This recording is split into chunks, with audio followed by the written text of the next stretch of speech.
De nouveau, des Juifs prirent des pierres pour lapider Jésus. Celui-ci reprit la parole. J'ai multiplié sous vos yeux les œuvres bonnes qui viennent du Père. Pour laquelle de ces œuvres voulez-vous me lapider? Ils lui répondirent, ce n'est pas pour une œuvre bonne que nous voulons te lapider, mais c'est pour un blasphème. Tu n'es qu'un homme et tu te fais Dieu. Jean 10, 31-33.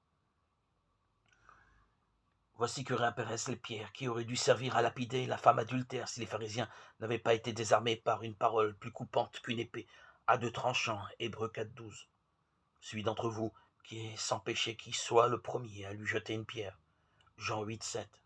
Cependant la parole de Jésus s'est perdue en eux, telle une graine tombée sur un sol pierreux, et une haine homicide s'est mise à suppurer dans leur cœur. Une violence sans raison, devant laquelle la question de Jésus semble vaine. Pour laquelle de ces œuvres bonnes voulez-vous me lapider?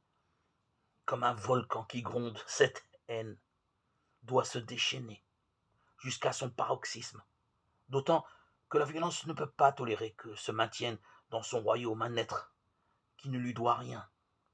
Une fois encore, Jésus échappera aux mains de ses adversaires.